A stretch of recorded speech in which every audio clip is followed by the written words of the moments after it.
Selamat siang, salam sejahtera untuk kita semua. Perkenalkan, kami dari kelompok 5, dan di siang hari ini, kami akan melakukan presentasi dan berdiskusi bersama teman-teman semua terkait materi starting the planning process. Namun sebelum itu, izinkan kami memperkenalkan diri terlebih dahulu. Oke, next. Baiklah, yang pertama ada Kurnia Istiqomah, yang kedua ada Olivia Tri Ramadhani, yang ketiga ada Faila Sufan Nurhaliza, yang keempat ada Endrik Magdalena. Oke, next. Baiklah, ada pun 6 submateri yang akan kami jelaskan pada siang hari ini. Yang pertama ada Public Relation of Police, yang kedua ada Responsibility of Practitioner, yang ketiga ada Why Planning is Important, yang keempat ada The 12 Stage of Planning, yang kelima ada Basic Question in Planning, dan yang terakhir ada Linking Program Planning to the bigger picture. Oke, next. Baiklah, sebelum masuk ke penjelasan materi pertama, izinkan saya menjelaskan secara singkat apa itu starting the planning process. Starting the planning process adalah sebuah langkah awal bagi seorang PR dalam mengembangkan strategi dan perencanaan yang baik. Seorang PR perlu memahami tujuan komunikasi yang jelas, mengidentifikasi audiens yang tepat, dan dapat menginterpretasikan pesan dengan efektif. Oleh karena itu, dengan adanya proses perencanaan perusahaan yang tepat, dapat akan menjadi acuan ketika menghadapi krisis atau tantangan di masa depan. Dengan memulai proses perencanaan yang matang, perusahaan akan menjadi lebih adaptif dan responsif mengenai perubahan di lingkungan eksternal. Baiklah, kita langsung saja. Untuk penjelasan materi pertama akan disampaikan oleh Endrik Magdalena. Kepada Endrik, saya persilakan. Oke, baik. Terima kasih pada moderator. Sini saya akan menjelaskan tentang Public Relation Policy. Di mana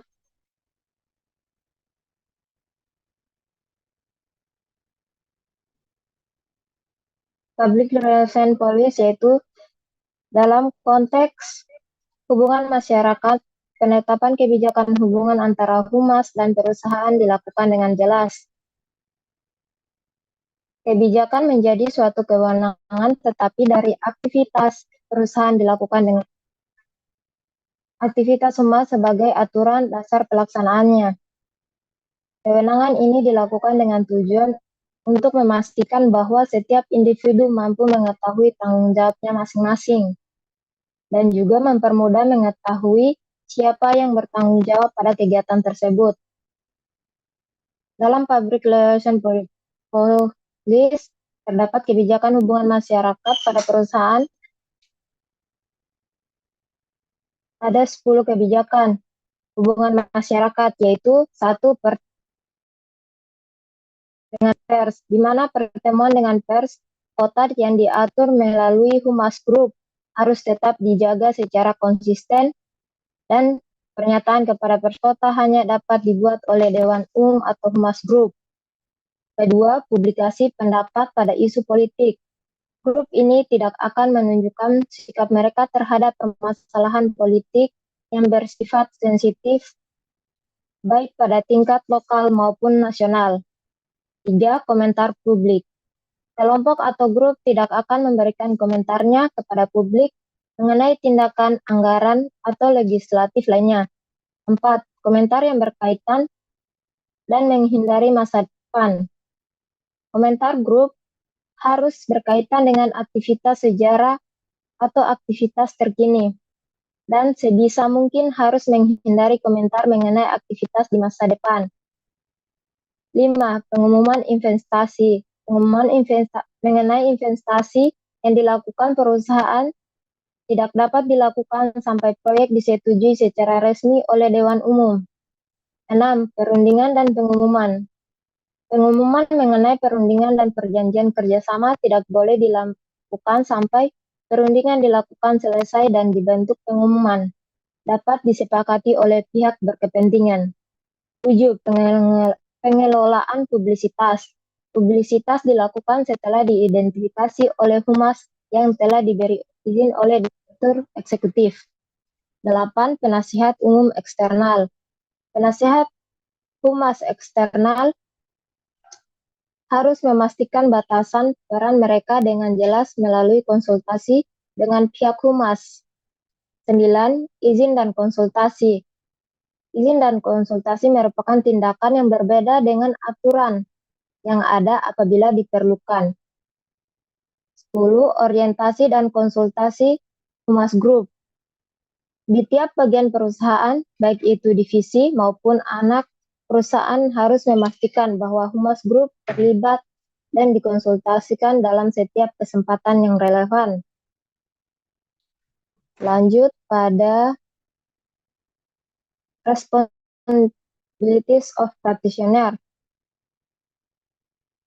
Dapat terbagi menjadi dua bagian, yaitu satu, tanggung jawab organisasi. Dalam tanggung jawab organisasi, Sorry. Enrique, panggilannya siapa nih, Rike? Apa gimana? Boleh nggak presentasinya tuh coba jangan baca. Betul-betul kamu tuh ya gimana sih anak komunikasi kalau presentasi tuh yang semangat. Jangan, ini kan udah jam siang ya. Saya dengernya ngantuk. Boleh nggak tolong diubah caranya? Jadi teman-temannya juga nggak boring karena kita 2 sesi nih soalnya, ya. Bisa? bisa, Bu. Ya, oke. Ya, lanjut.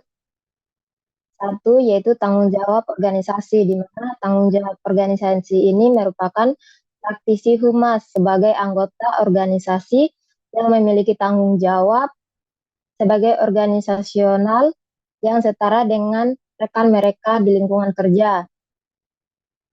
Namun hubungan masyarakat di dalam organisasi ini dijalankan oleh pekerjaan mereka sesuai keahlian yang dimiliki oleh masing-masing pekerja. Nah, kedua, tanggung jawab profesional sebagai spesialis hubungan masyarakat. Praktisi humas di dalam organisasi ini juga memiliki tekanan penuh terhadap pekerjaannya yang bersifat high profile, di mana high profile di sini maksudnya humas berani tampil langsung di hadapan publik, namun terkadang terjadi kesalahan dalam melakukan interaksi terhadap beberapa pihak, seperti jurnalis atau blogger, yang dapat dipengaruhi dengan sangat besar. Dan humas juga harus siap menghadapi situasi krisis dan isu yang muncul tanpa dapat memprediksi sejauh mana pekerjaan yang harus dilakukan. Tekanan yang humas alami dapat bersifat kuantitatif maupun kualitatif. Dan juga sebagai humas harus mampu terlihat adaptif dan responsif terkait dengan perubahan yang terjadi dalam lingkungan kerja mereka. Baik, itulah yang saya dapat jelaskan. Terima kasih. Saya kembalikan kepada moderator. Baik, terima kasih Hendrik atas penjelasannya.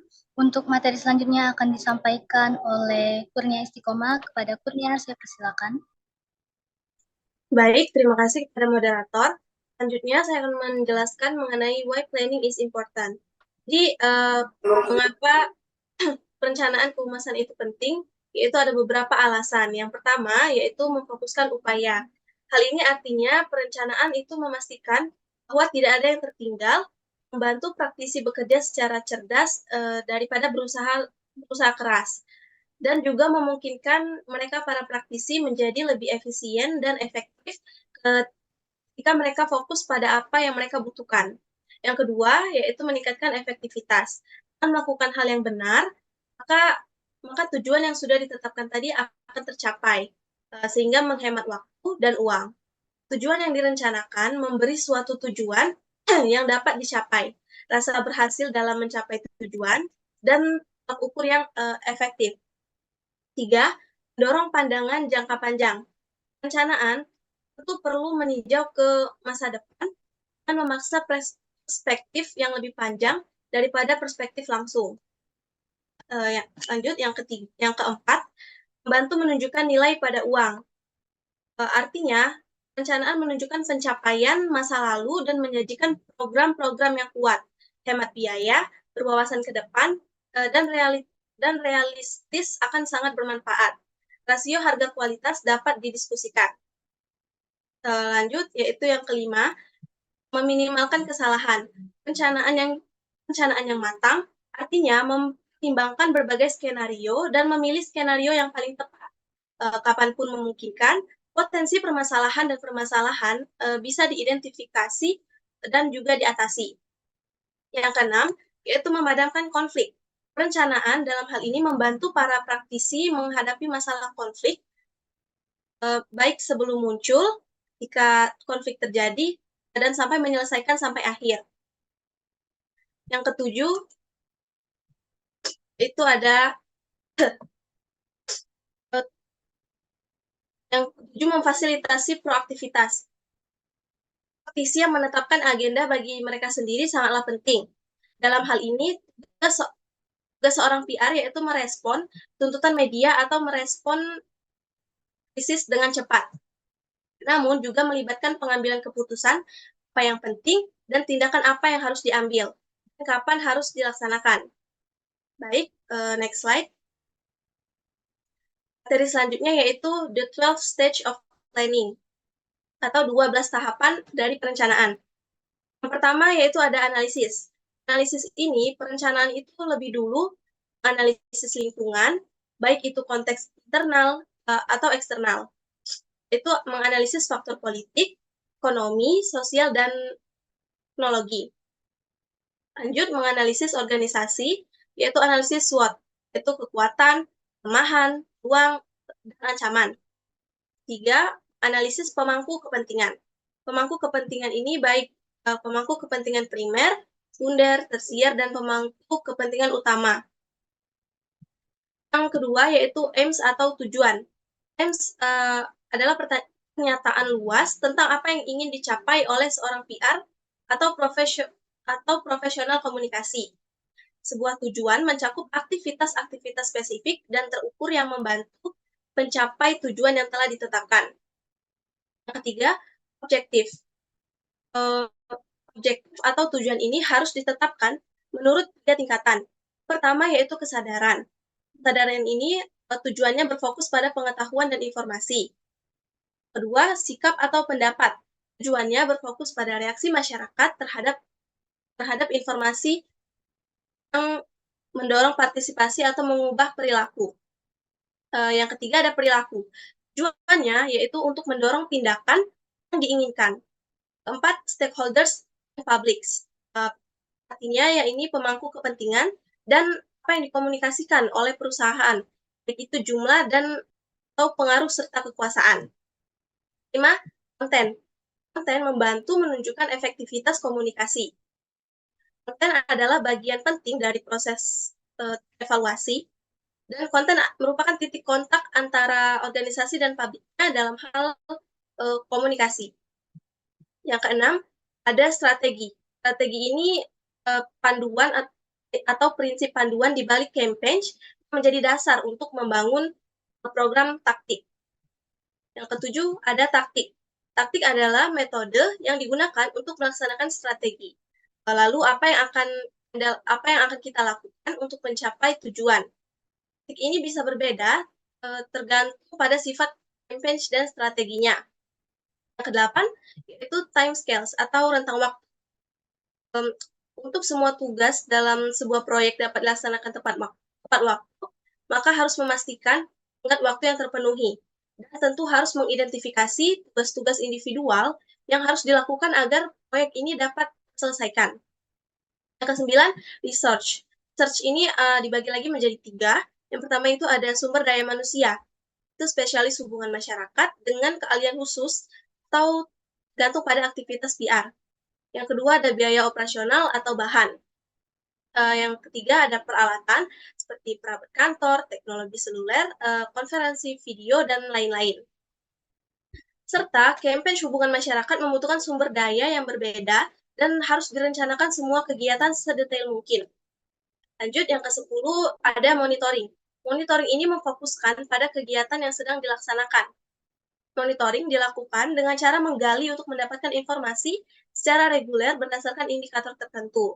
Dan maksud mengetahui apakah kegiatan yang sedang berlangsung sesuai dengan perencanaan yang sudah ditetapkan sebelumnya. 11, evaluation atau evaluasi. Ini adalah proses berkelanjutan atau yang dikenal sebagai proses pemantauan. Yang terakhir atau yang ke-12 itu ada review. Review ini adalah tinjauan atau praktik dalam manajemen yang biasa dilakukan. Hal ini melihat perubahan yang lebih strategis yang seharusnya terjadi. Baik, saya kembalikan kepada moderator. Baiklah, terima kasih Kurnia atas pemaparan materinya. Untuk materi selanjutnya akan disampaikan oleh Olive. Kepada Olivia, saya persilakan. Baik, terima kasih kesempatannya moderator. Saya di sini akan menjelaskan basic question in planning atau perencanaan dasar dalam pertanyaan dasar dalam perencanaan. Untuk dapat kita kaitkan dengan 5 pertanyaan dasar ini, kita akan mengaitkan kasus terlebih dahulu. Baik, bisa ke slide selanjutnya dulu. Nah, di sini kelompok kami memberikan contoh kasus yaitu PT Kereta Api Indonesia. PT Kereta Api Indonesia ini memanfaatkan salah satu bentuk media internal berupa tabloid. Bisa dilihat tabloid seperti yang di samping. Nah, tujuan dari tabloid ini untuk meningkatkan komunikasi antara karyawan dan memenuhi kebutuhan informasi mereka. Tabloid yang cukup diandalkan sebagai bagian dari produksi resmi PR KAI ini adalah tabloid kontak yang merupakan kepanjangan dari tabloid komunikasi antar karyawan. Tabloid kontak ini menjadi fokus bagi peneliti di antara media internal lainnya karena melihat prestasi media internal ini yang cukup gemilang pada tahun 2014 yang mampu bersaing dengan media internal dari perusahaan BUMN lainnya. Baiklah ke slide sebelumnya. Sebelumnya 5 pertanyaan dasar tadi. Nah, di 5 pertanyaan dasar ini kita kaitkan dengan contoh kasus yang kami ambil tadi. Yang pertama, itu apa yang ingin saya capai. Dalam pertanyaan ini, berfokus pada tujuan dari perusahaan itu melakukan program tersebut. Nah, kontak sendiri dibuat untuk memenuhi kebutuhan informasi karyawan maupun publik eksternal, seperti perusahaan-perusahaan di luar perusahaan PT KAI, yaitu perusahaan-perusahaan yang menggunakan jasa kereta api. Nah, perusahaan juga memiliki tujuan untuk membangun opini publik serta membangun citra positif perusahaan melalui dari memberikan tabloid kontak tadi ke pihak eksternal. Pertanyaan nomor 2, dengan siapa saya berbicara? Dalam pertanyaan ini, melihat siapa pemangku kepentingan dan publik yang berkaitan dengan program tersebut. Nah, dalam kasus tersebut, kita dapat melihat pemangku kepentingannya adalah publik internal, yaitu karyawan, dan publik eksternal, yaitu perusahaan-perusahaan pengguna jasa kereta api. Nah, nomor 3, apa yang ingin saya katakan? Dalam pertanyaan ini, berfokus pada konten apa yang diinginkan untuk menyampaikan atau untuk memulai suatu dialog. Dalam kasus tersebut, Humas KAI memberikan informasi mengenai perusahaan, baik itu kebijakan perusahaan maupun kegiatan melalui tabloid kontak tadi, sehingga diharapkan dapat membentuk citra positif dan opini publik yang baik mengenai PT KAI tersebut. Nah, nomor 4, bagaimana saya harus mengatakannya? Pada pertanyaan ini, Humas PT KAI itu untuk mengkomunikasikan, untuk mengkomunikasikan program tersebut, PT KAI itu melalui beberapa media seperti media cetak dan juga website. Nah, pertanyaan nomor 5, bagaimana saya tahu bahwa yang saya lakukan itu sudah benar atau salah?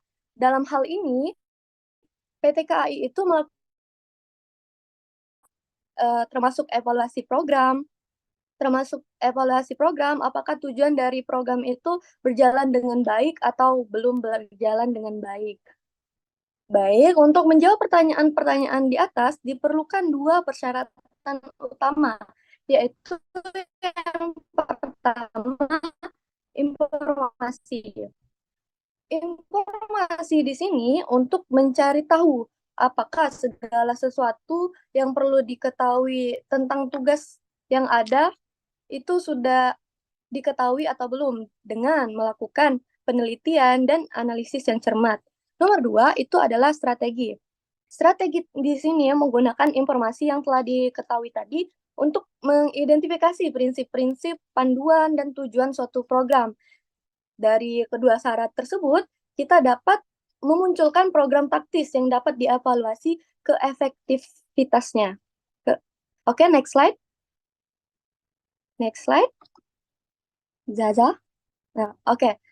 Setelah seluruh upaya tersebut dimasukkan ke dalam perencanaan, kemungkinan besar penerapannya akan berjalan dengan lancar dan efektif.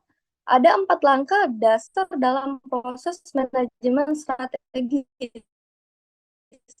yaitu yang pertama kesadaran. Kesadaran di sini berarti memahami situasi yang sedang dialami. Yang kedua itu adalah formulasi. Formulasi di sini berarti memilih strategi yang tepat dengan melakukan beberapa hal seperti membuat misi, menentukan kekuatan dan kelemahan internal, maupun mengidentifikasi peluang dan tantangan eksternal. Nomor 3 adalah implementasi. Implementasi di sini merupakan perwujudan dari strategi yang kita buat tadi. Bisa dengan cara mengelola kebijakan dan seluruh sumber daya, serta misalnya memotivasi pegawai. Nah, nomor 4 itu ada evaluasi. Evaluasi di sini seperti yang kita ketahui berarti memantau kemajuan untuk tindakan korektif dan efektivitas. Oke, next slide.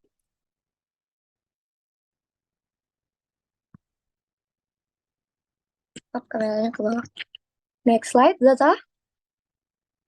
Oke, di sini adalah saya akan menjelaskan linking program planning to the bigger picture. Nah, maksudnya di sini ini adalah untuk melihat perencanaan tadi secara lebih luas lagi. Maka akan saya jabarkan. Yaitu yang pertama ada situasi analisis. Situasi analisis di sini merupakan tahapan dalam pengumpulan informasi yang ditempuh oleh peneliti sebelum merencanakan dan merancang suatu program. Informasi yang dikumpulkan tadi dapat mencakup yang pertama, tujuan kemasyarakatan atau perusahaan organisasi. Nah, tujuan di sini berarti membentuk citra di masyarakat agar dilihat sebagai organisasi yang bertanggung jawab secara sosial. Nomor 2, nah, hilangnya tanggung jawab dari organisasi secara sosial itu kan dapat memberikan dampak buruk bagi suatu organisasi. Nomor 3 itu hubungan masyarakat identifikasi kontribusi. PR memberikan kontribusi dan kesalahan itu diatasi dengan maka akan baik juga untuk citra suatu perusahaan dan juga dapat mendapatkan keuntungan ataupun peluang bisnis. Yang selanjutnya itu adalah strategi. Strategi di sini berarti perencanaan jangka panjang ataupun tujuan dari organisasi tersebut. Nah, yang pertama maksud dan tujuan humas. Seperti yang saya jelaskan tadi, maksud dan tujuan humas di sini berarti menjaga kepercayaan masyarakat terhadap organisasi yang bertanggung jawab secara sosial. Yang kedua itu pemangku kepentingan dan publik terlibat dalam isi program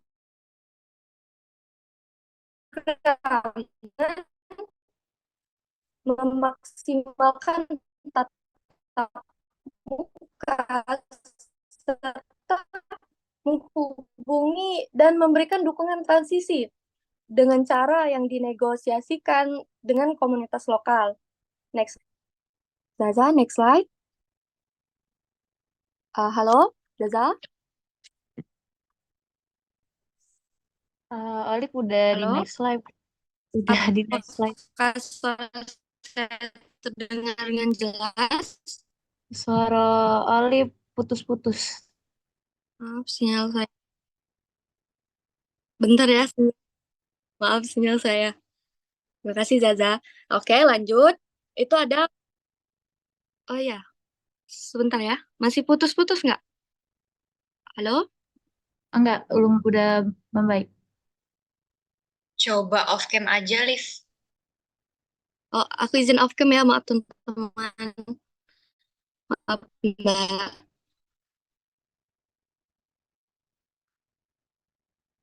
Halo? Bentar.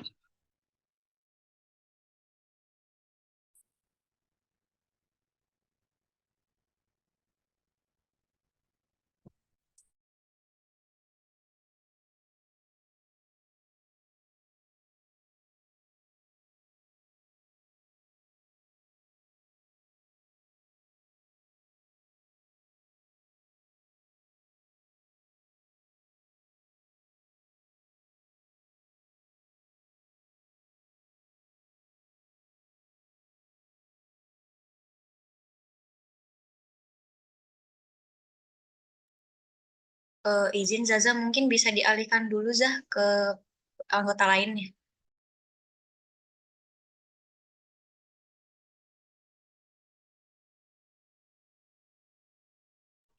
Oke, teman-teman mohon maaf mungkin Olive-nya terdapat kendala. Oke, saya lanjutkan saja. Untuk materi selanjutnya itu menghubungkan perencanaan program dengan gambaran yang lebih luas. Yang pertama itu ada penerapan program taktis dengan rentang waktu dan Faila, sumber daya. maaf. Apa? Mohon maaf. Ini sudah ada sinyal, mohon maaf ya tadi. Oke, Aku izin off cam. oke. Saya kembalikan lagi ke Olivia.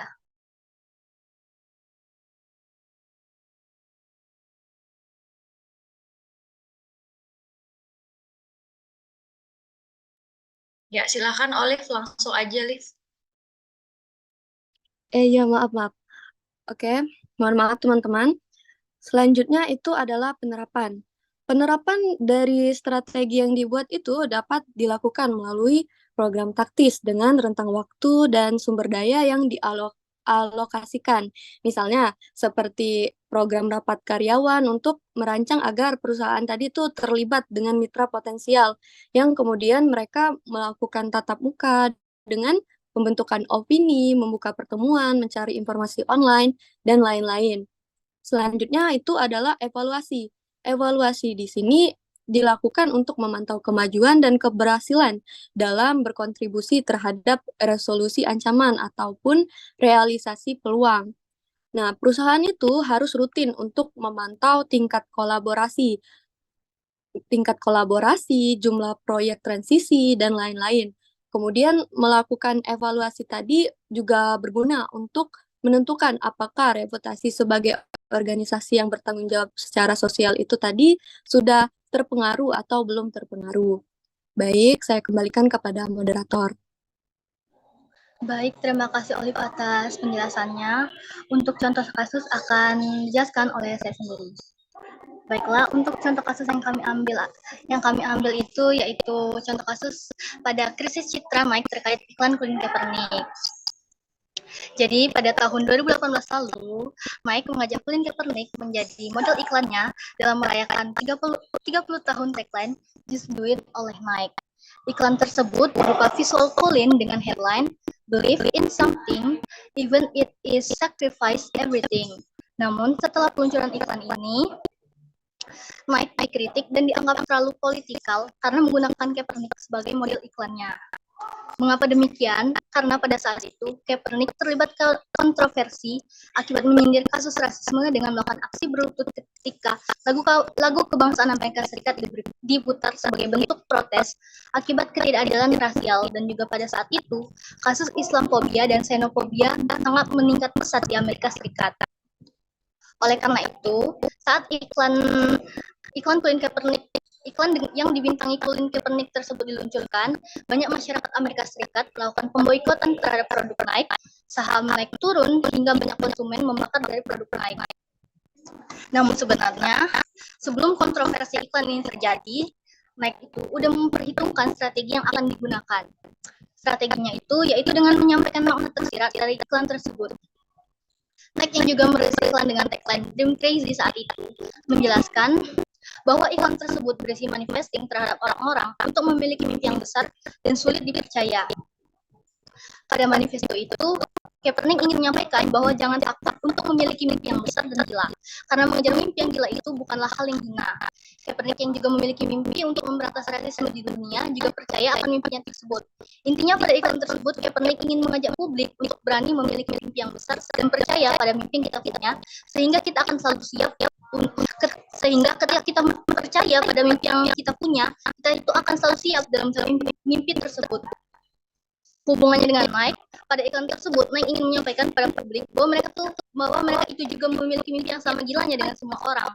Dan tujuan Nike mengajak Colin Kaepernick sebagai model iklannya ialah untuk memberitahu kepada publik bahwa Nike juga mendukung mimpi besar tersebut, termasuk mimpi Kaepernick dalam mencapai kesetaraan ras dan keadilan sosial di dunia. Walaupun pada awalnya Nike mendapatkan kritik hingga mendapatkan pemboikotan produk, namun Nike tetap konsisten dalam kampanye iklannya dan yakin hingga menyampaikan ke publik bahwa believe in something even if it is sacrifice everything, just do it dalam mencapai mimpi tersebut. Kampanye iklan tersebut pun berhasil karena banyaknya orang mendukung Nike dan iklannya, sehingga citra dan penjualan produk Nike pun kembali. Intinya pada strategi yang digunakan oleh PR perusahaan Nike ketika krisis tersebut terjadi ialah dengan mengkomunikasikan atau menyampaikan makna tersirat dari tujuan iklan tersebut ke publik, sehingga melalui iklan ini Nike menunjukkan kepada publik bahwa Nike ikut berempati terhadap tingginya kasus rasisme di Amerika Serikat. Melalui kampanye iklan tersebut, Nike mendapatkan perhatian positif dari berbagai negara yang pada akhirnya memperbaiki citra dan penjualan merek Nike kembali. Oleh karena itu, strategi yang digunakan oleh perusahaan Nike sudah baik dan efisien ketika krisis itu terjadi. Baiklah teman-teman, sekian pemaparan materi kami. Sebelumnya, sebelum masuk ke sesi tanya jawab, dimohonkan untuk teman-teman menyimpan terlebih dahulu pertanyaannya, karena materi itu akan disampaikan oleh kelompok 6. Nanti silakan yang mau nanya, silakan siapkan pertanyaannya di kolom chat ya, tertujunya ke kelompok ini kelompok 5. Pertanyaannya apa aja silakan tulis di kolom chat ya, biar mempermudah. Oke.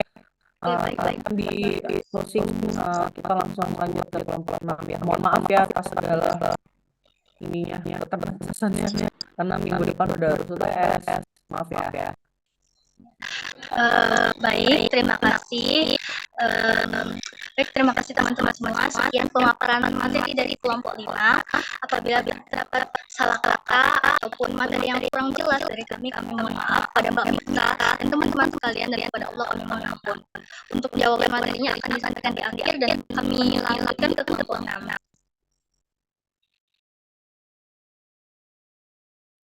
Baik, sebelumnya saya izin share screen ya.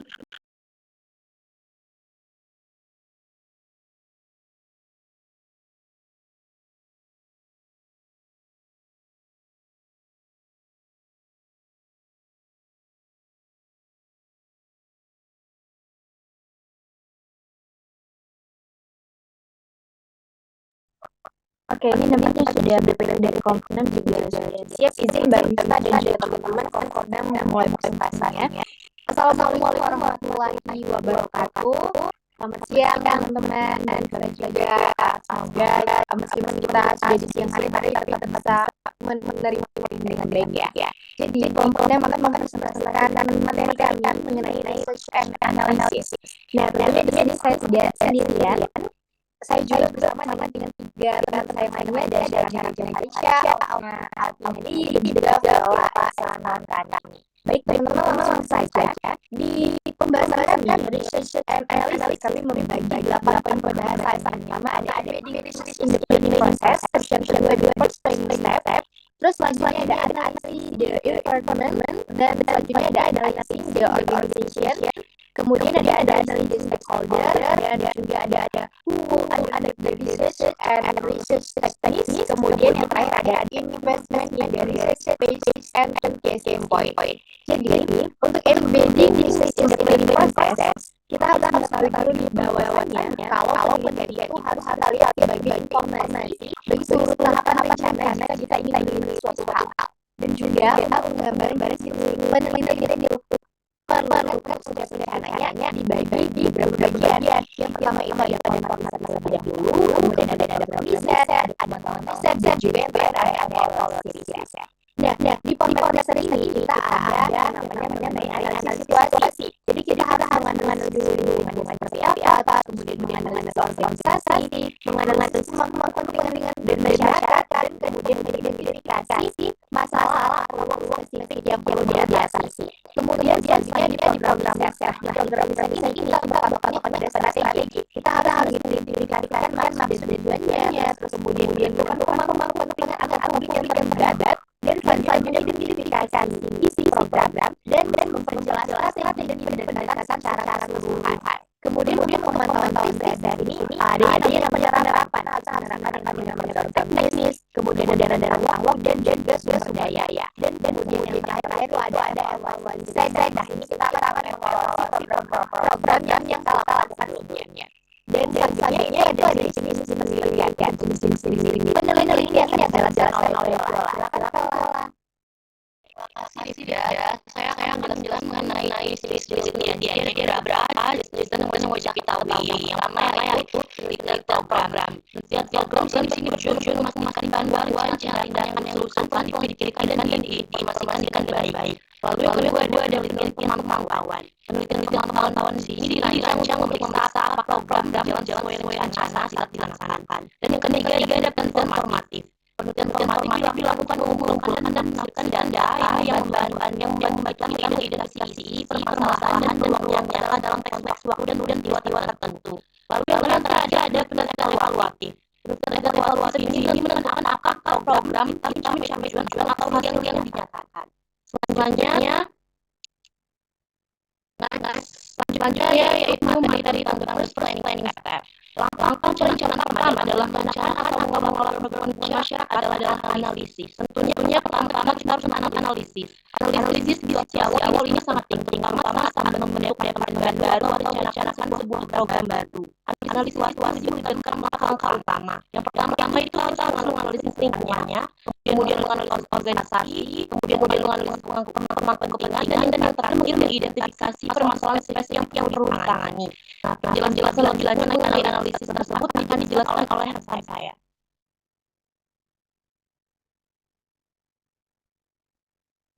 Baik, terima kasih Lola. Selanjutnya akan saya jelaskan mengenai analyzing the environment. Nah, langsung aja ya teman-teman, bahwa analisis lingkungan itu adalah sebuah upaya pemantauan lingkungan baik secara internal maupun eksternal.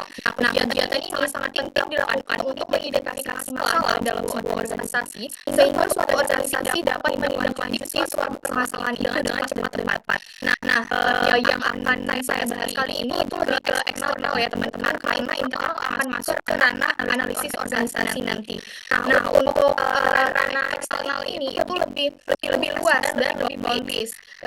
Jadi biasanya permasalahan yang timbul dari eksternal itu di luar prediksi suatu organisasi dan praktisi itu. Dan bisa juga kadang-kadang kalau udah parah sekali masalahnya itu bisa mempengaruhi sampai ke internal organisasi.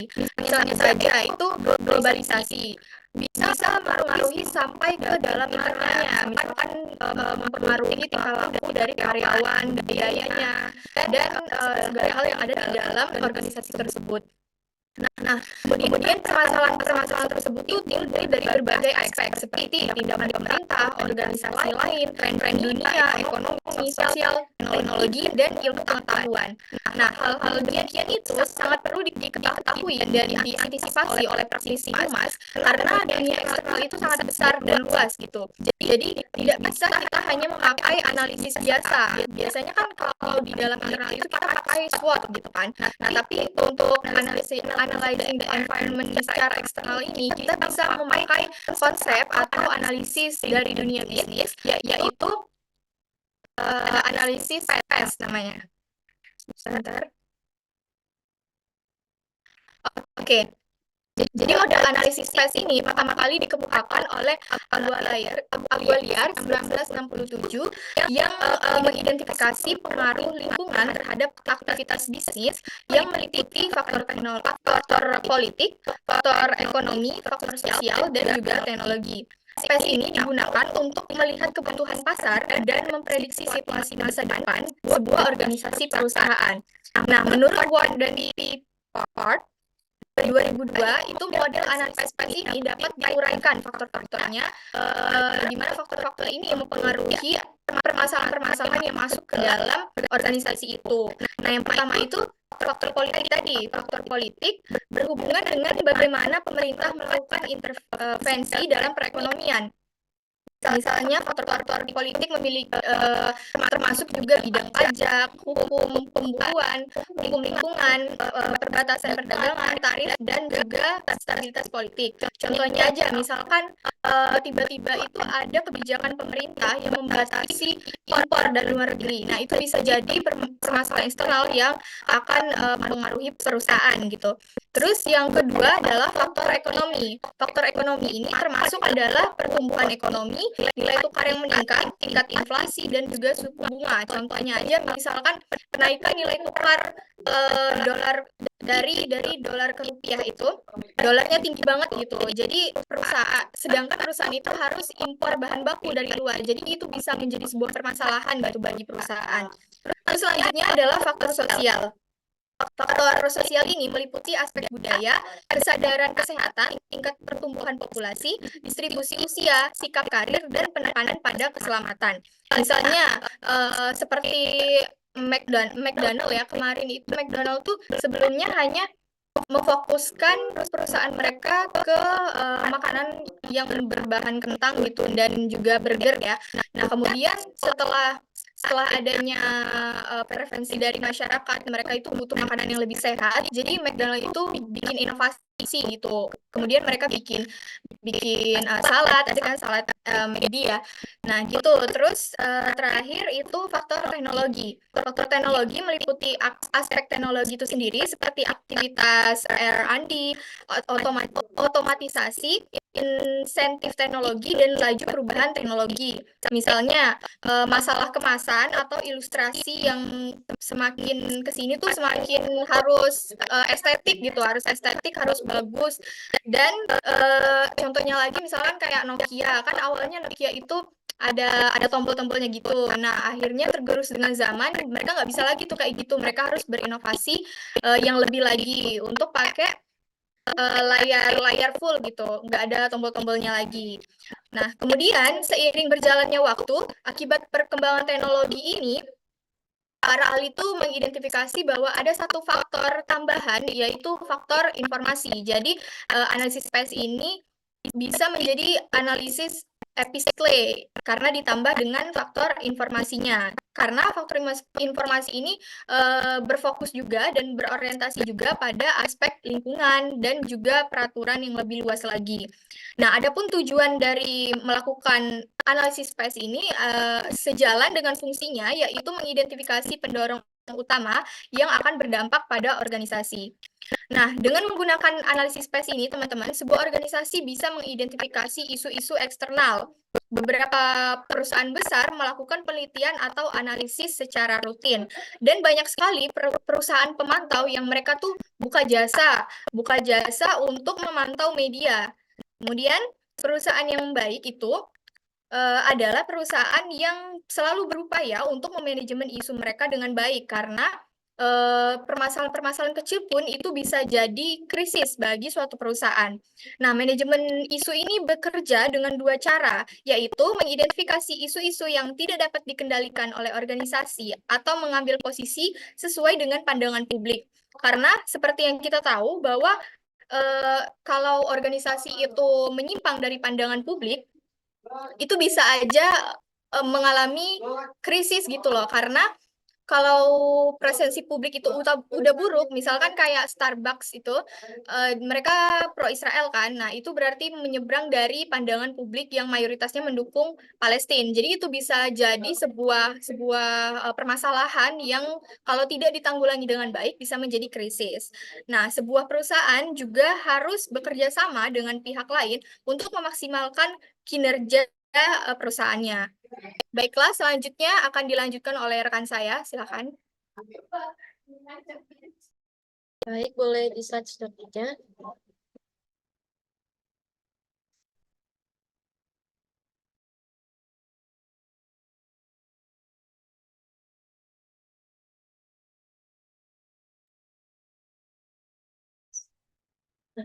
Oke, selanjutnya adalah analyzing the organization. Nah, elemen kedua dari analisis situasi adalah penyelidikan organisasi-organisasi. Bagian pentingnya dari poin ini adalah penilaian terhadap budaya organisasi, cara organisasi melakukan suatu hal, dan seperangkat keyakinan serta pola nilai atau nilai perilaku yang disadari dan tidak disadari. Nah, dalam ini tuh include dengan penggunaan bahasa atau simbol yang memberikan identitas dan kemudian membentuk kerangka makna bagi sekelompok orang. Nah, salah satu cara untuk melakukan pendekatan ini adalah menggunakan pertimbangan-pertimbangan ini dengan melakukan analisis SWOT.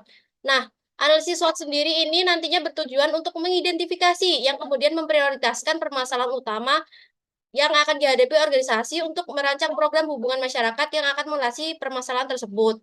Nah, berdasarkan definisinya tersebut, itu analisis ini akan mengidentifikasi isu-isu yang memiliki kepentingan strategis, karena isu tersebut bisa mengisolasi area-area yang memiliki signifikansi sosial dan korporasi bagi organisasi.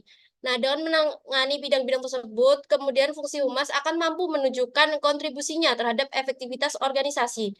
Nah, tujuan dari adanya fungsi humas adalah untuk membantu suatu organisasi mencapai tujuannya. Selanjutnya,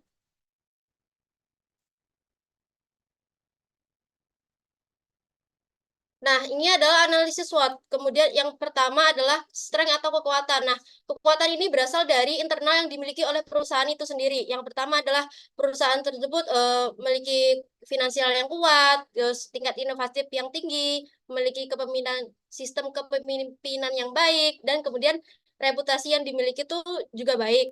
Serta yang terakhir adalah memiliki tenaga kerja yang loyal terhadap perusahaan. Nah, selanjutnya adalah kelemahan atau weakness. Weakness ini sendiri bisa berasal dari internal perusahaan.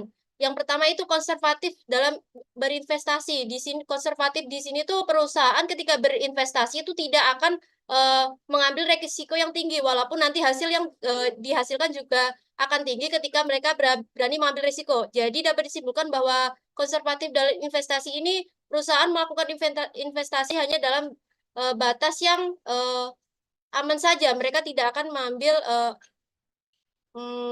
apa ya, seperti tadi. Nah, kemudian lini produk yang terbatas. Di sini tuh perusahaan hanya memiliki produk yang mereka jual atau yang mereka sebarkan kepada masyarakat itu hanya produk yang memiliki keterbatasan jumlahnya. Kemudian tradisional dan hierarkis. Tradisional di sini mungkin itu perusahaan bersifat masih belum bisa mengikuti tren yang ada. Hierarkis di sini tuh otoriter. Kemudian pola kerja yang tidak fleksibel atau jam kerja yang dimiliki perusahaan tersebut masih mungkin melanggar sesuai ketentuan yang ada. Nah, kemudian peluang atau opportunities. Peluang di sini itu merupakan faktor yang berasal dari eksternal yang kemudian memberikan dampak kepada internal perusahaan seperti persediaan barang produksi yang murah. Kalau di sini dicontohkan bahwa misalnya persediaan murah dari Eropa Timur. Itu berarti seperti persediaan barang produksi yang murah yang kemudian dapat menekan biaya produksi dari perusahaan tersebut. Kemudian itu perusahaan bisa melakukan ekspansi ke Tiongkok, memperbesar pasar mereka, dan kemudian apabila mereka melakukan akuisisi perusahaan pesaing, mereka akan mendapatkan apa ya namanya branding yang menjadi lebih tinggi atau lebih dipercaya lagi oleh masyarakat. Nah, kemudian itu ancaman. Di sini ancaman berasal dari eksternal juga, yakni berasal dari kemudian masalah reputasi yang timbul dari potensi tuduhan eksploitasi. Masalah ini berasal dari eksternal yang bisa saja menuduh perusahaan dan kemudian akan menurunkan reputasi yang baik yang dimiliki oleh perusahaan tersebut. Kemudian ketika perusahaan tersebut tidak berkembang dengan baik, bisa saja diambil alih oleh konglomerat yang lebih besar atau perusahaan tersebut bisa diakuisisi oleh perusahaan pesaingnya. Sekian materi selanjutnya akan dijelaskan oleh rekan saya. Oke, kembali lagi bersama saya teman-teman. Di sini saya akan melanjutkan penjelasan mengenai analyzing stakeholders atau pemangku kepentingan. Jadi Smith mengatakan bahwa kegiatan ini merupakan kegiatan menganalisis persepsi publik Dan ada dua unsur dalam analisis ini. Yang pertama adalah visabilitas. Visabilitas ini memunculkan pertanyaan tuh, sejauh mana organisasi tersebut dikenal dan apakah masyarakat mengetahuinya. Dan kemudian apa yang mereka ketahui tentang perusahaan itu. Dan apakah yang mereka ketahui itu akurat gitu. Nah, kemudian yang kedua adalah reputasi. Itu memunculkan pertanyaan seperti bagaimana orang memandang organisasi itu. Nah, Lerbinger menyebutkan jenis analisis ini lebih mendefinisikan atau lebih mengarah ke pemangku kepentingan dan publik, sekaligus mencari tahu bagaimana mereka memandang organisasi sebelum, selama, dan setelah kampanye sebagai audit hubungan masyarakat. Dengan analisis ini, maka dapat ditemukan permasalahan, sumber permasalahan, dan dengan stakeholder mana dan apa yang perlu dikomunikasikan, kemudian bagaimana komunikasi yang efektif untuk menyelesaikan permasalahan tersebut. Karena bisa aja suatu perusahaan itu bermasalah dengan satu stakeholder, itu bisa merambat ke stakeholder lainnya. Misalnya ketika ada masalah dengan publik atau masyarakat misalkan, nah otomatis itu akan berhubungan juga dengan media, mengundang media datang untuk meliput perusahaan gitu. Nah, Lerbinger juga menambahkan analisis ini dapat digunakan sebagai wadah mengevaluasi apakah suatu konten itu berhasil diterima atau tidak ke publik sasaran atau target perusahaan. Jadi sangat penting tuh bagi perusahaan untuk melakukan analisis kepada setiap stakeholders-nya. Karena bisa saja satu stakeholders itu mempengaruhi stakeholders lainnya, menggiring opini juga, dan hal tersebut tuh bisa menjadi krisis apabila tidak ditanggulangi. Baiklah, next akan dilanjutkan oleh rekan saya.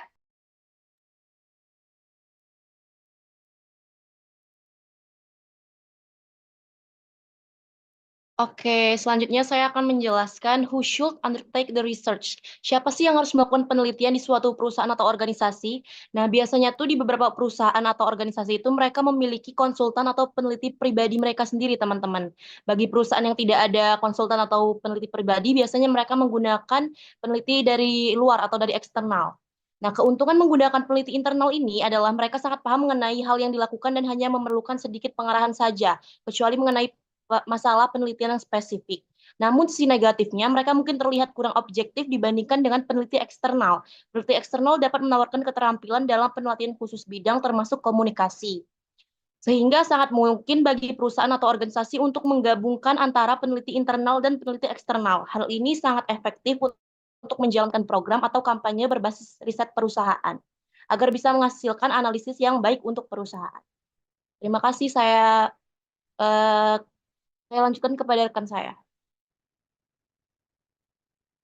Selanjutnya adalah teknik penelitian. Terdapat beberapa jenis teknik penelitian, yaitu kuantitatif, Disimplify kualitatif. aja ya. Soalnya ini pada mau cabut jam 3 soalnya ya. Simpelin aja. Kualitatif dan campuran. Kuantitatif sendiri merupakan penelitian yang hasil akhirnya datanya berbentuk statistik. Kemudian kualitatif sendiri merupakan penelitian yang hasil datanya adalah berupa penjelasan atau analisis suatu hal. Nah, kemudian campuran itu sendiri merupakan perpaduan dari antara kuantitatif dan kualitatif. Dapat kuantitatif dahulu, kemudian kualitatif, atau kualitatif dahulu, kemudian kuantitatif. Nah, informasi dapat dikumpulkan dengan dua cara. Yang pertama adalah penelitian primer atau sekunder. Nah, penelitian sekunder sendiri merupakan penelitian pustaka atau penelitian yang dilakukan dengan hanya menggunakan sumber-sumber yang telah dipublikasi. Nah, sumber-sumber tersebut dapat kalian dapatkan dari perpustakaan universitas, kemudian perpustakaan nasional, ataupun departemen-departemen pemerintahan seperti Badan Pusat Statistik atau yang lainnya. Nah, keuntungan dari penelitian sekunder sendiri adalah penelitian ini tersedia dengan cepat, lebih komprehensif, dan lebih murah. Nah, selanjutnya adalah penelitian primer. Penelitian primer sendiri itu mencari informasi secara langsung dengan mendatangi sumbernya.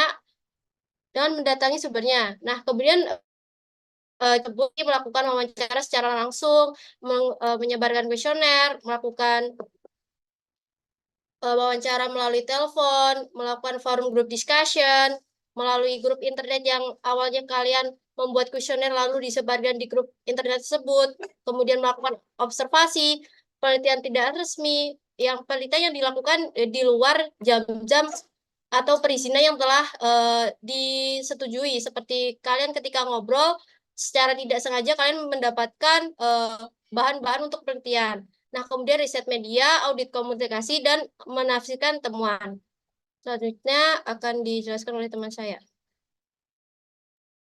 Oke, di sini saya akan melanjutkan penjelasan mengenai investment in research base atau investasi dalam penelitian berbayar. Nah, penelitian ini adalah sebuah konsep penelitian dengan bentuk investasi, dan dalam sebuah penelitian itu semua yang akan berinvestasi di dalamnya dijanjikan akan mendapatkan keuntungan di masa depan gitu. Nah, investasi di sini bisa menggunakan uang, waktu, dan tenaga untuk melakukan riset teknologi itu. Tujuan dilakukannya penelitian ini adalah agar program humas itu dapat dilaksanakan dengan lebih efektif dan menjangkau masyarakat luas. Nah, penelitian itu tuh terkadang memunculkan hal-hal yang nggak terduga tuh teman-teman, dan mendorong para praktisi humas untuk mempersiapkan plan A sampai Z ya untuk mengcover permasalahan tersebut. Nah, karena dia sifatnya berbayar, jadi bisa jadi hal ini akan sangat merugikan jika penelitian itu tidak dilakukan dengan sebaik-baiknya. Ini ada beberapa contoh, ada 2 kasus itu di mana kampanye dari penelitian ini berhasil gitu. Yang pertama itu adalah Love Food Headways atau LFHW, ini di sini bahasa Indonesia ya di PPT ini, oleh Trimedia. Jadi Trimedia ini melakukan penelitian terhadap limbah sampah yang ada di Inggris pada 2007 lalu. Nah, kemudian mereka tuh melihat bahwa rumah-rumah di Inggris itu menghasilkan limbah-limbah yang sangat banyak dan semakin meningkat gitu setiap tahunnya. Jadi mereka itu pengen bikin terobosan terbaru untuk membuat kampanye yang sangat besar tentang pengolahan limbah itu. Jadi mereka tuh menarik para chef-chef, terus para praktisi-praktisi lainnya yang sekiranya bisa membantu dalam kampanye mereka ini, dan mereka berhasil gitu, berhasil menarik minat halayak ramai seperti itu. Nah, kemudian yang kedua adalah Sooner Sleepin, dibawakan oleh Trimedia Belgia untuk GlaxoSmithKline. Jadi orang-orang di Belgia itu setelah Trimedia ini melakukan analisis ya, 40% orang di Belgia itu mendengkur gitu teman-teman. Jadi mereka tuh mau bikin solusi itu bagaimana caranya biar hal itu tuh tidak dianggap negatif oleh masyarakat. Jadi mereka tuh bikin suatu acara di televisi yang memperlihatkan kreativitas mendengkur itu sendiri, terus juga keasikan orang-orang yang mendengkur itu beberapa ada yang diundang. Jadi mereka melakukan kegiatan yang mengasyikkan lah di dalam acara itu. Sehingga waktu itu karena kampanye itu berhasil, itu bisa jadi acara yang sangat diminati oleh masyarakat di Belgia. Seperti itu teman-teman. Saya kembalikan ke moderator. Baik, itulah tadi sekian penjelasan materi dari kelompok 6. Berhubung kita menggabungkan sesi pertanyaan, boleh untuk teman-teman yang ingin mengajukan pertanyaannya.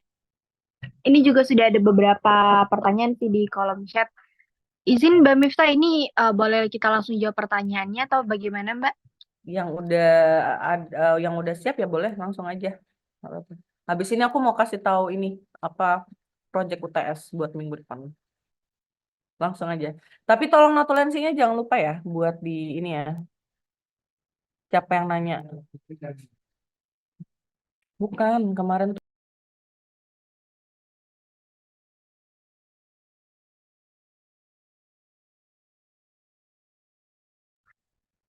Oke, baik teman-teman, untuk yang mengajukan pertanyaan kepada kelompok 6, kami kelompok 6 meminta waktu sebentar ya untuk mencari jawabannya. Terima kasih. Kalau kelompok 5 ingin menjawab pertanyaan terlebih dahulu, dipersilakan. Baik, terima kasih untuk teman-teman. Kami kelompok 5 juga meminta sedikit waktu, kurang lebih 5 menit untuk mencari jawaban dari pertanyaan teman-teman. Terima kasih.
Oke, baik teman-teman. Jadi tadi kelompoknya mendapat pertanyaan dari Anissa, itu akan langsung dijawab oleh Syarani Najah. Dipersilakan kepada Najah. Oke, terima kasih Rifda. Terima kasih kepada Anin atas pertanyaannya. Jadi pertanyaan Anin adalah mengenai model analisis space yang saya jelaskan tadi. Apakah hal tersebut dapat membawa keuntungan jika diaplikasikan kepada sebuah perusahaan? Dan apakah terdapat kekurangan dan penggunaan dalam model ini? Lalu jika ada, sebagai humas bagaimana menanggulanginya? Nah, yang pastinya sangat menguntungkan ya, Anin, karena ini memang sudah dikonsepkan lama gitu, PES ini, dan sudah digunakan oleh banyak perusahaan gitu analisis ini. Dan untuk kekurangannya adalah karena dia sifatnya luas, jadi mungkin dia tidak terlalu segmented seperti SWOT gitu ya. Nah, jadi bisa jadi dari analisis itu kemudian dianalisis lagi tuh di dalamnya pakai analisis SWOT. Itu bisa jadi Anin seperti itu. Nah, apakah kemudian humas itu bisa menanggulanginya dan bagaimana cara menanggulanginya? Sudah saya jelaskan tadi bahwa humas itu harus proaktif gitu kan, harus mempersiapkan perencanaan dari A sampai Z. Jadi apabila terdapat kesalahan, meskipun itu kecil gitu, ininya peluang salahnya, tapi tetap saja humas itu harus memberikan atau mempersiapkan gitu rencana-rencana lainnya untuk mengcover hal itu jika kesalahan itu terjadi. Jadi kesimpulannya adalah analisis PES ini sangat menguntungkan bagi perusahaan, tetapi kekurangannya adalah dia luas dan tidak terlalu segmented seperti SWOT. Dan kemudian sebagai humas itu cara menanggulanginya adalah dengan mempersiapkan berbagai rencana yang lainnya untuk mengcover permasalahan tersebut. Dan humas itu memang harus bersifat proaktif. Seperti itu Anin menurut saya.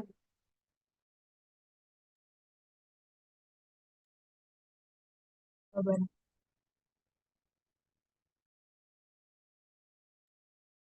Oke, apakah dari Anin udah jelas jawabannya? Sudah, kelompok. Terima kasih jawabannya.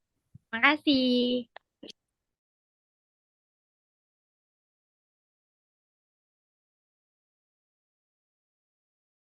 Oke, baiklah teman-teman, dari kelompok 5, untuk pertanyaan Zulfi terlebih dahulu kami izin menjawab yang akan disampaikan oleh Olivia. Kepada Olivia, silakan menjawab.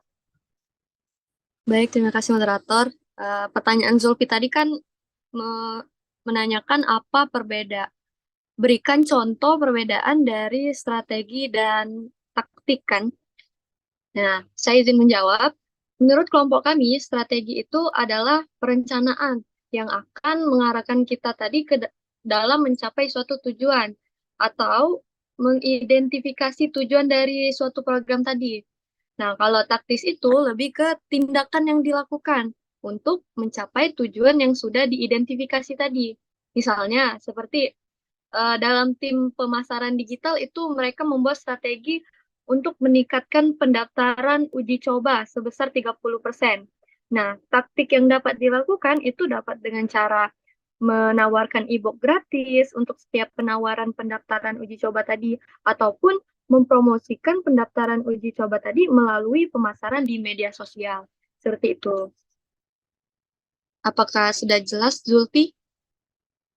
Oke, baik. Terima kasih jawabannya sudah jelas. Terima kasih, Zulfi.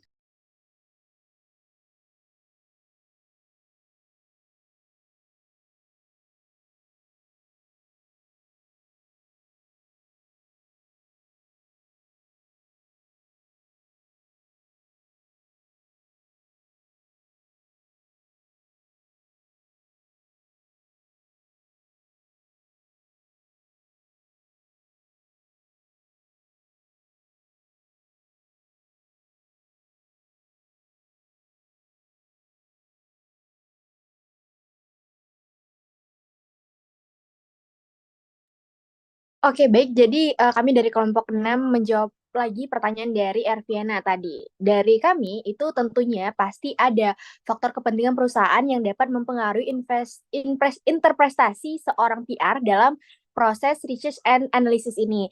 Nah, faktor-faktornya itu seperti tekanan untuk menciptakan citra kerja yang positif, kemudian keinginan untuk menonjolkan pencapaian, atau upaya untuk menyembunyikan informasi negatif, ini tentunya bisa mempengaruhi objektivitas dari interpretasi tersebut. Nah, jika kepentingan ini itu mendominasi, itu tentunya dapat merugikan keakuratan data dan interpretasi tersebut, serta berpotensi memberikan dampak negatif pada perusahaan dengan menyajikan gambaran yang tidak sesuai dengan kenyataan gitu. Gimana, Erviana? Apakah sudah jelas? Sangat jelas, terima kasih Rifda. Oke, terima kasih. Nah, untuk pertanyaan selanjutnya dari Edo akan dijawab oleh Viola. Silakan, Viola. Oke, saya akan menjawab pertanyaan dari Edo Nur Aziz. Apakah ada perbedaan yang signifikan antara peneliti eksternal dan internal untuk melakukan research? Tentu saja ada perbedaan di antara keduanya, seperti yang sudah saya jelaskan sebelumnya. Perbedaan pertama itu berasal dari akses dan keterlibatannya. Karena peneliti internal itu berasal dari dalam perusahaan, tentu saja peneliti internal itu lebih memiliki sumber daya dan informasi yang lebih daripada peneliti eksternal. Sementara peneliti eksternal mungkin perlu mengandalkan informasi yang diberikan oleh perusahaan dan memiliki tingkat keterlibatan yang lebih terbatas. Lalu yang kedua dari biaya dan fleksibilitasnya. Jika suatu perusahaan memakai peneliti eksternal, itu mungkin akan lebih mahal daripada mempekerjakan peneliti internal mereka. Namun peneliti eksternal juga bisa memberikan fleksibilitas dalam hal waktu dan sumber daya yang dapat disesuaikan dengan kebutuhan spesifik proyek mereka. Lalu, apakah mungkin jika kita hanya mempunyai salah satu dari peneliti tersebut? Tentu saja mungkin, dan tidak diwajibkan untuk suatu perusahaan itu memakai peneliti internal dan peneliti eksternal. Namun, kombinasi akan keduanya itu dapat memberikan manfaat yang lebih besar dalam hal akses, objektivitas, dan kemampuan untuk mengelola resiko serta kesempatan. Terima kasih. Baik, terima kasih banyak atas jawabannya, Viola sudah sangat jelas.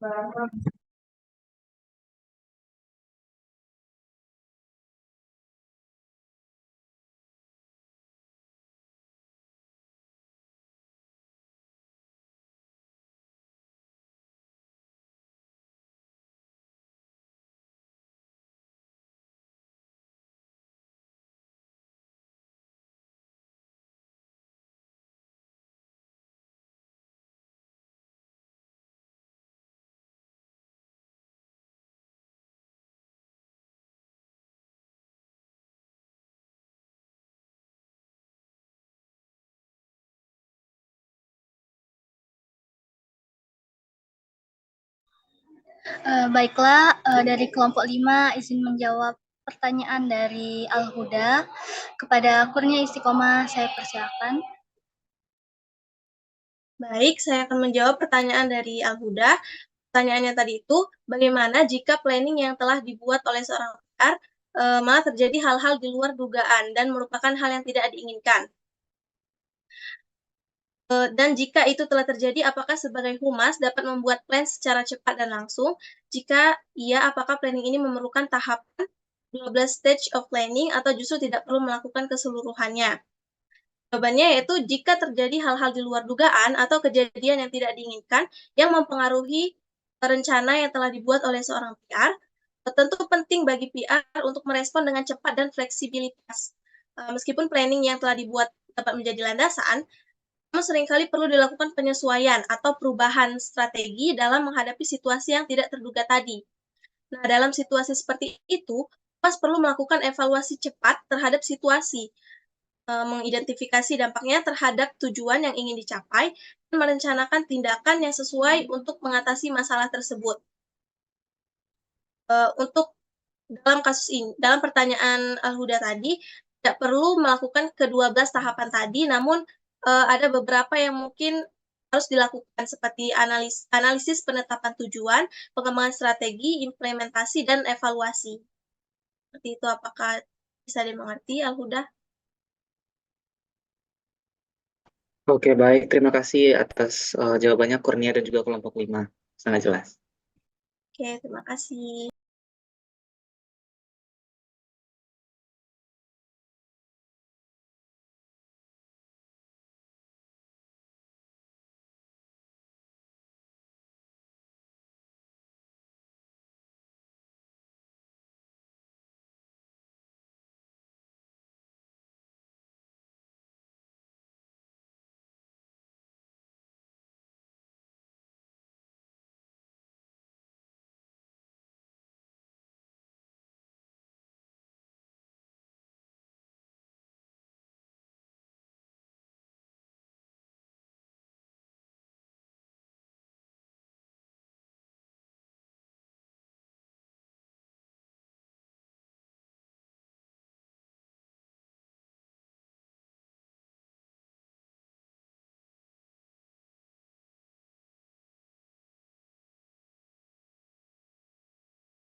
Baik, untuk pertanyaan terakhir yang diajukan kepada kelompok 6 itu akan dijawab oleh Syarani Najah. Kepada Najah, disilakan.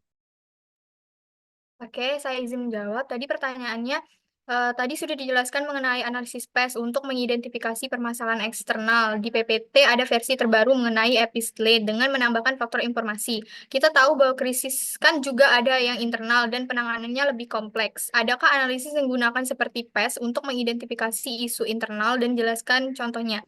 Nah, kalau PES ini lebih ke eksternal ya, teman-teman.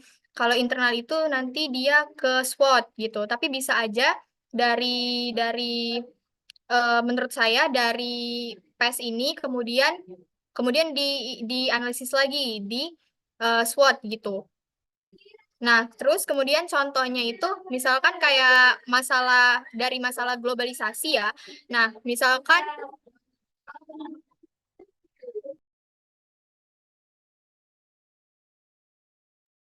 maaf ya teman-teman.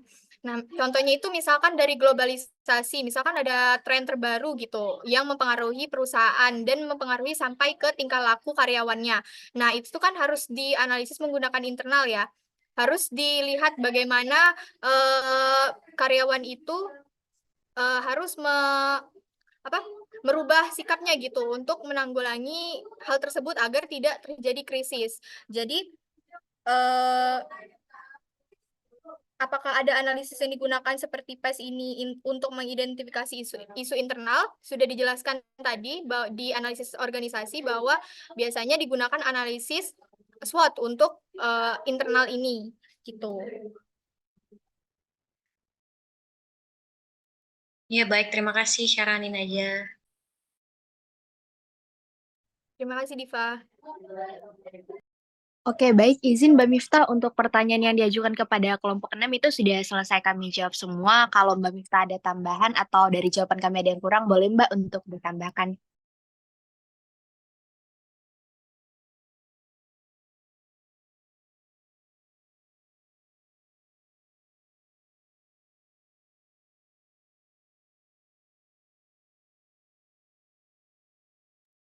Untuk yang kelompok 5 udah semua? Belum, Diva. Aku coba jawab dulu ya. Boleh. Pertanyaan dari Jenny.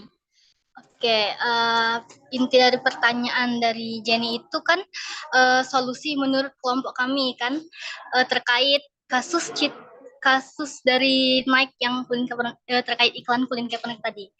Penyelesaian dari Nike sendiri kan itu mengkomunikasikan makna dari iklan tersebut. Nah, menurut kelompok kami itu tuh udah jadi gimana ya, solusi yang sudah terbaik. Nah, kayak itu tuh udah yang solusi yang paling pas karena menyampaikan makna dari iklan tersebut lah. Itu tuh yang membuat masyarakat tuh menghilangkan ambiguitas dari masyarakat terkait iklan tersebut. Jadi menurut kami itu tuh udah solusi terbaik dari perusahaan Nike untuk mengatasi krisis tersebut. Bagaimana Jenny, apakah sudah puas? Berarti dari kelompok 5 nggak ada kayak masukan lain ya gimana caranya biar untuk meminimalisir dampak negatif karena kan udah sempat rugi sama diboikot juga naiknya. Ya, karena dari kelompok 5 itu udah setuju dengan strategi yang digunakan oleh perusahaan Nike. Oke. Kelompok lain ada nggak sih sanggahan? Kita tuh nggak boleh ini ya, kalau kita sebagai akademisi ya jatuhnya ya, itu tuh kita harus posisinya harus netral loh, harus di tengah. Bukan kita bilang yang setuju sama kelompok apa yang dijalankan gitu. Apa sih yang dilakukan oleh Nike dalam apalagi udah menyuarakan boykot ya, itu kan kayaknya itu udah bukan hal yang remeh gitu. What should PR do? Apalagi Nike ini brandnya udah gede banget gitu.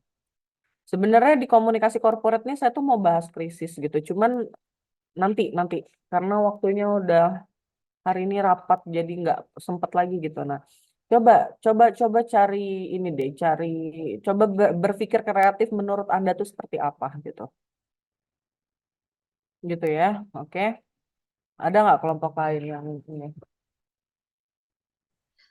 Apakah ada dari kelompok lain yang ingin menambahkan atau menanggapi jawaban kami tadi? Dipersilakan.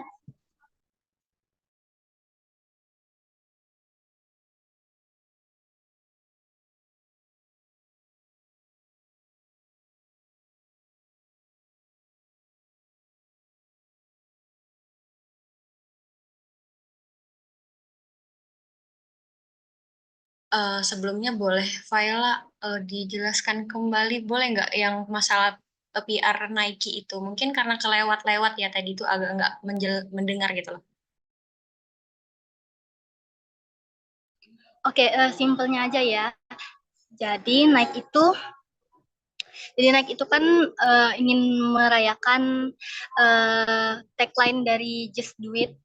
Merayakan 30 tahun tagline Just Do It. Nah, di perayaan itu Nike itu mengundang Colin Kaepernick sebagai bintang iklannya. Nah, pada saat itu Colin Kaepernick itu terlibat kontroversi kasus rasisme, di mana Colin Kaepernick itu melakukan aksi berlutut ketika lagu kebangsaan Amerika Serikat itu diputar. Nah, pada saat itu juga kasus Islamophobia itu sedang meningkat pesat di Amerika.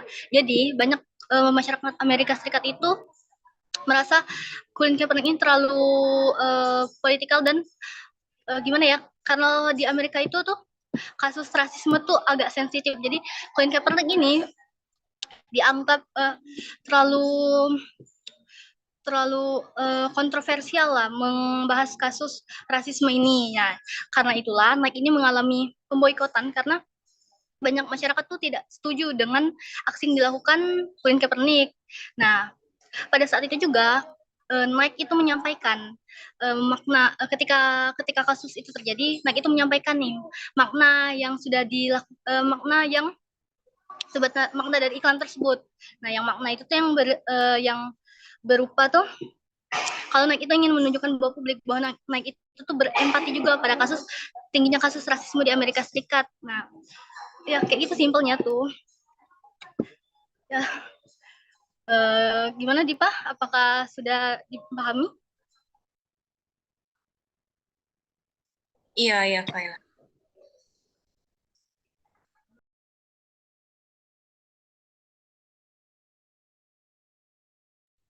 Laila, itu ada Alia. Oke, baiklah Alia, apakah ingin menanggapi? Oke, tadi terkait dengan apa yang Mbak Miftah katakan, saya dari kelompok 4 izin berpendapat terkait dengan tindakan yang dilakukan oleh Nike. Menurut saya, walaupun Nike telah memberikan klarifikasi istilahnya untuk bahwa iklan tersebut tidak ditujukan kepada rasisme yang dilakukan oleh Colin Kaepernick tadi. Nah, tadi kan bahwa Paila udah bilang kalau misalnya mereka tuh juga brand Nike itu juga sudah berempati juga dengan terhadap rasisme yang terjadi di Amerika.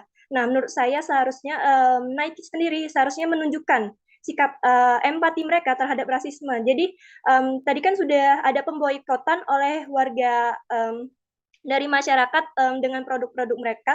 Nah, untuk menarik empati dari masyarakat kembali, selain melakukan klarifikasi, seharusnya Nike itu bisa melakukan misal aksi-aksi kemanusiaan ataupun mendukung aksi-aksi yang anti rasisme seperti itu. Terima kasih. Baik, terima kasih atas masukannya, Alia. Apakah ada lagi teman-teman yang ingin menambahkan atau memberi masukan kepada kelompok ini? Sangat dipersilakan. Belum, Faila, ini udah selesai, mungkin bisa ditutup dari kelompok kalian berdua ya. Oke, baik, baik Diva.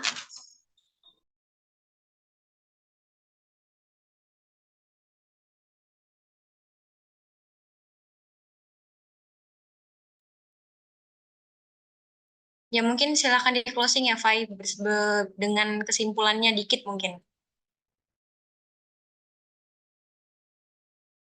Baik, tunggu sebentar ya.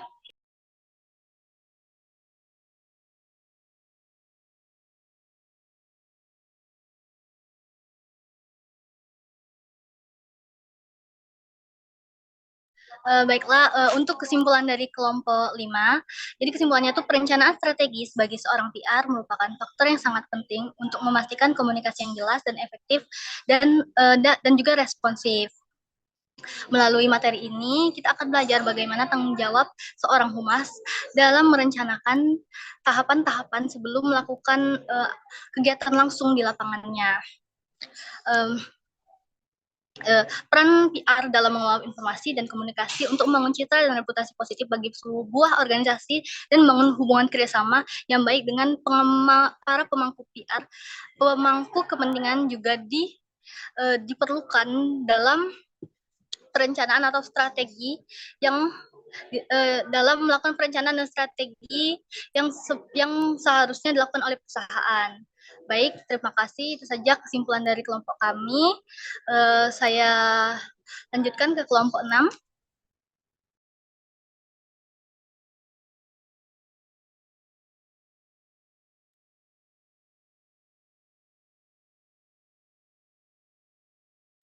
Oke, sudah? Sudah? Sudah belum? Sudah. Sudah. Sudah. Oke, ya. Ya, Mbak. Saya tuh udah ditinggal orang loh, sendirian di Layo nih. Oke, langsung aja ya, kita ini ada UTS, jadi saya mau sebentar. Oke, kelihatan ya? Jadi bikin kelompok ya. Sebelumnya ya, intinya ya ini bridging biasa lah ya. Kayak wait, mana sih ini?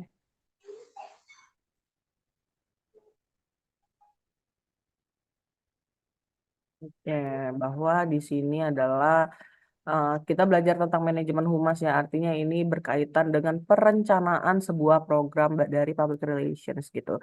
Di mana kita sebagai seorang profesional PR tuh kita dituntut untuk mampu yang namanya image building gitu ya, meningkatkan serta memperbaiki reputasi yang baik bagi perusahaan gitu. Nah, jadi kita sebagai PR profesional tuh harus beradaptasi baik situasi apapun gitu ya. Entah itu kita dalam situasi perusahaan ini baru mulai dibentuk ataukah justru sukses bahkan dilanda sebuah krisis gitu. Kadang ketika perusahaan krisis itu kita sebagai karyawan kalau merasa dirugikan ya kita tinggalin aja gitu. Artinya kan belum memunculkan rasa iklim yang positif gitu ya, rasa saling memiliki gitu. Nah, di sini untuk menciptakan image yang positif ini, apa sih yang harus kita lakukan adalah kita dituntut untuk kreatif dalam membentuk yang namanya perencanaan untuk membantu perusahaan memperoleh feedback yang positif sehingga image yang kita harapkan itu terbentuk gitu ya. Nah, ini saya minta tolong dibikin perencanaan PR campaign di mana Anda bebas untuk karena ada 4 kelompok jadi ada 40 mahasiswa jadi dibagi 5 ya. Jadi ada 8 ya. Oke. Ya, 8 bagi 5 4 kelompok. Jadi 40 bagi 5 ada 8 kelompok. Jadi Anda boleh memilih salah satu mau tentang peluncuran produk. Kalian ibaratnya ini mewakili salah satu bebas mau perusahaan apa aja ya. Kalau saya dulu ngerjainnya perusahaan ya sepatu Nike.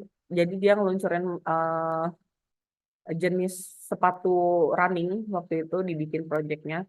Nah ini saya bebasin kamu mau di perusahaan apa yang memang dia ada PR-nya yang paling penting ya. Nah Anda boleh tentang PR campaign. Campaign tuh bisa berupa campaign misalnya kita peduli terhadap Palestina atau apapun. Campaign itu kan banyak jenisnya ya. Kita menyuarakan perempuan itu semua cantik seperti Dove boleh gitu. Atau misalnya campaign tentang apapun boleh gitu, peluncuran produk dan juga program dalam rangka pemulihan citra pasca krisis yang besar gitu. Contoh krisis besar ini seperti apa? Misalnya perusahaan ini aja sih krisis besar tuh kayak Starbucks di Indonesia tuh pimpinannya udah mengundurkan diri ya.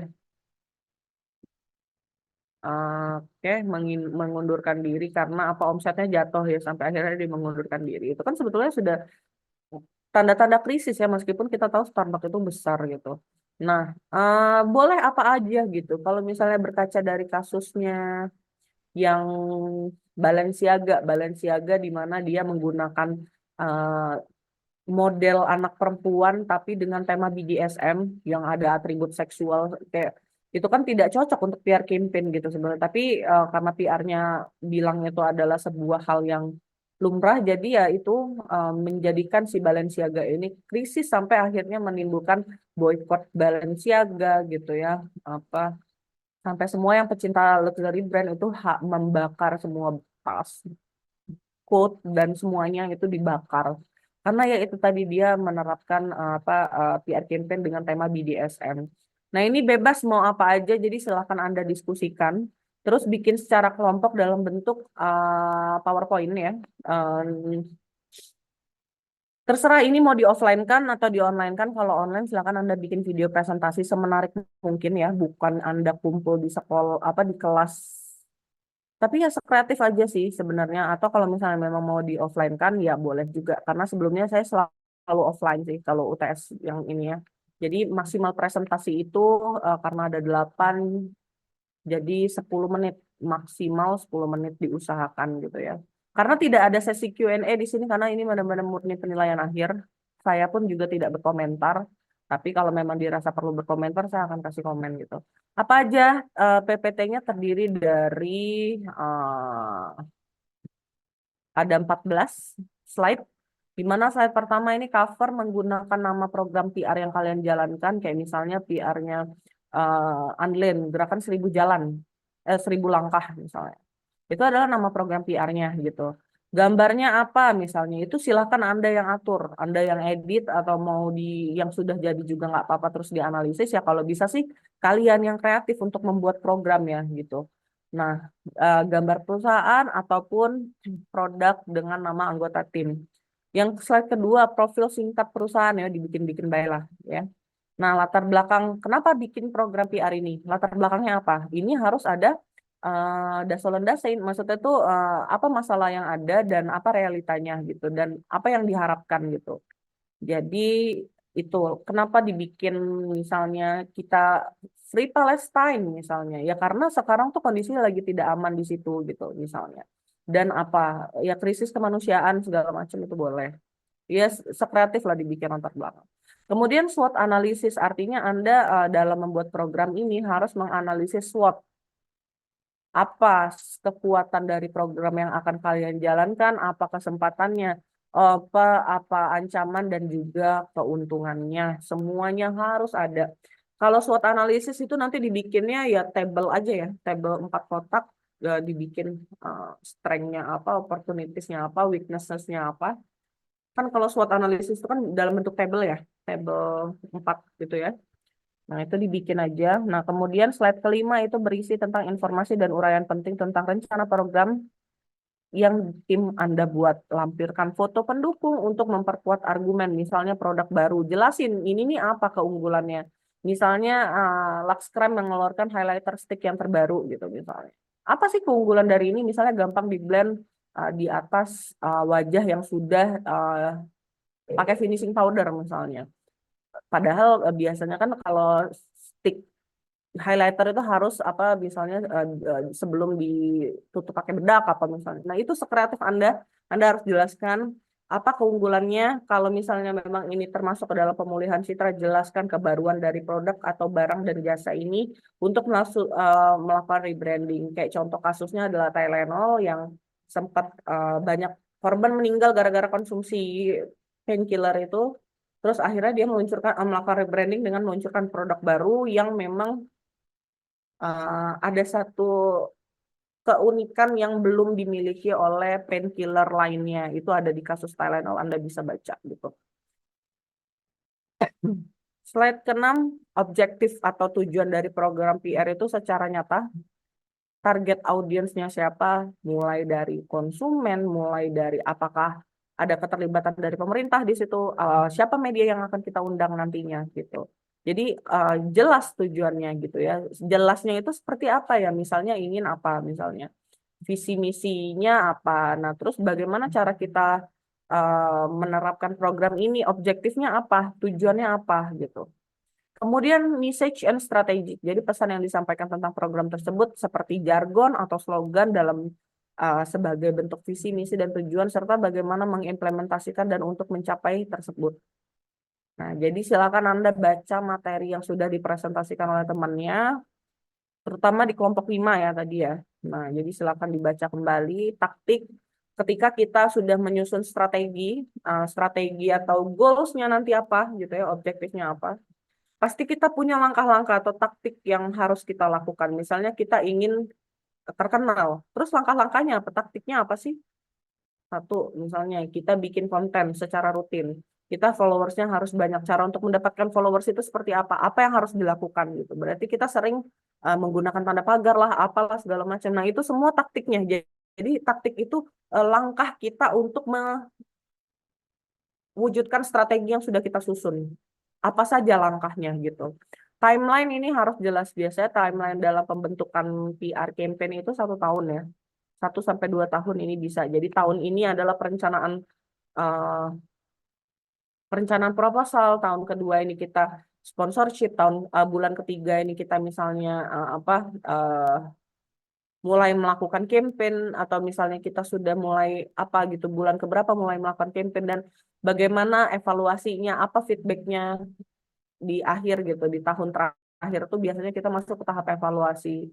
Terus apa hasil dari misalnya ketika program ini sudah berjalan, kira-kira harapan kita tuh apa sih? Misalnya kita mau bikin misalnya bikin outputnya itu misalnya pencetakan majalah internal. Untuk apa ya? Untuk mengkomunikasikan program-program yang sudah kita jalankan selama setahun misalnya. Itu kan masuk di akhir, misalnya itu di bulan ke-12. KPI, Key Performance Indicator, sebagai pemberitaan positif sebanyak 75% dari target media. Ini adalah capaian yang ingin kita harapkan gitu ya.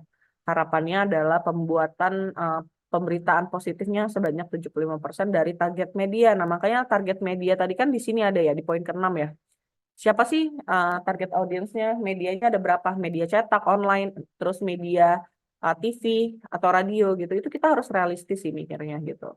Karena nggak mungkin sampai 100% semuanya pemberitaan positif gitu. Seberapa banyak angka likes dan juga hashtag di Instagram, di YouTube, berapa viewersnya dan lain-lain, dan seberapa persen implementasi program berlangsung gitu.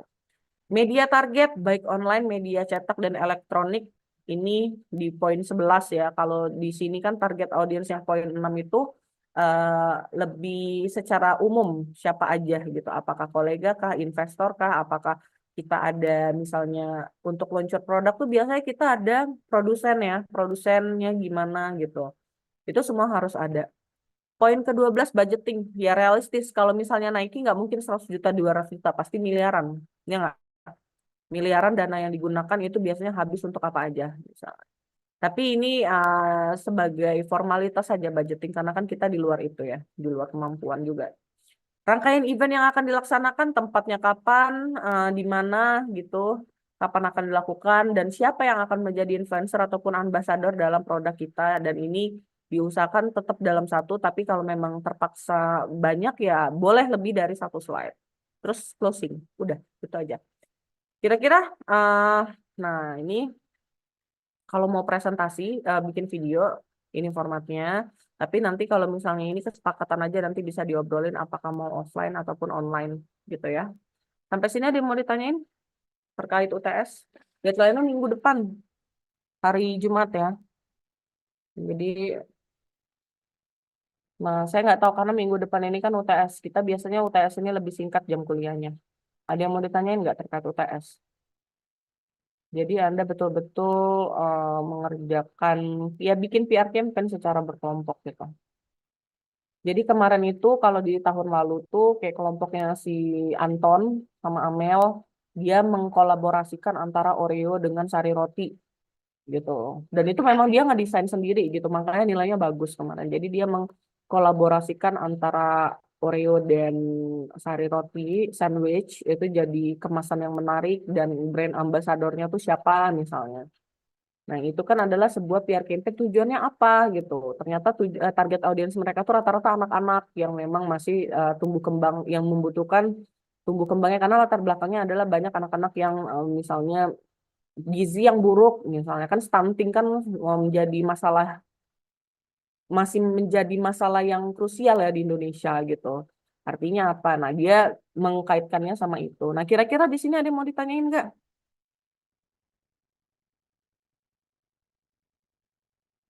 Nggak ada, sudah jelas semuanya. Sudah? Mbak, izin tanya, Mbak. Oke, Dok, silakan. Di dalam videonya itu berarti harus ada kaminya atau boleh secara animasinya aja, Mbak? Ya, Kayak voice over. gimana ya kalau bisa sih, ini kan belum disepakati ya mau online atau offline ya sebetulnya ya. Kalau misalnya ya presentasi ya harusnya ada kamu ya, ada kamu. Atau ya kalau misalnya memang mau voice overnya juga ribet nggak nanti kalau mau bikin animasi-animasi gitu. Nah itu loh yang masalahnya tuh.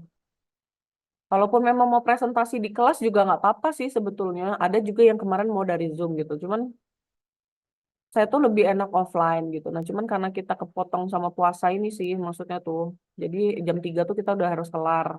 Lagi ini cuma 2 SKS gitu maksudnya. Kayak itu, Dok. Sekreatif kalian aja sih sebetulnya. Mau apa gimana. Ya, Mbak, terima selayaknya kasih banyak, Mbak. profesional PR aja sih, Dok. Gimana sih kalau profesional PR ya harus ada kamunya ya sebetulnya ya gitu. Itu. Oke, Ada Mbak, lagi? terima kasih, Mbak. Ada lagi? Nih, udah deal ya berarti ya udah paham semua ya. Oke, kalau gitu nanti PPT-nya saya share aja ke Diva. Untuk makeup class komunikasi corporate Rabu ya kalau bisa hari Rabu terakhir. Saya juga cuma mau ngasih materi satu habis itu UTS aja. Nanti bikin artikel. Oke, oke, oke. Nggak ada pertanyaan. Kalau gitu saya tutup. Terima kasih sebelumnya. Mohon maaf lahir dan batin ya. Kalau misalnya kemarin komunikasi organisasi juga kita belum sempat ketemu. Mungkin ada salah kata selama proses pengajaran. Saya minta maaf semuanya. Kita juga mau masuk puasa. Mohon maaf lahir batin. Semoga ibadah kita lancar puasanya dan selalu diberikan kesehatan. Ya. Oke, terima kasih. Saya tutup. Wassalamualaikum warahmatullahi wabarakatuh.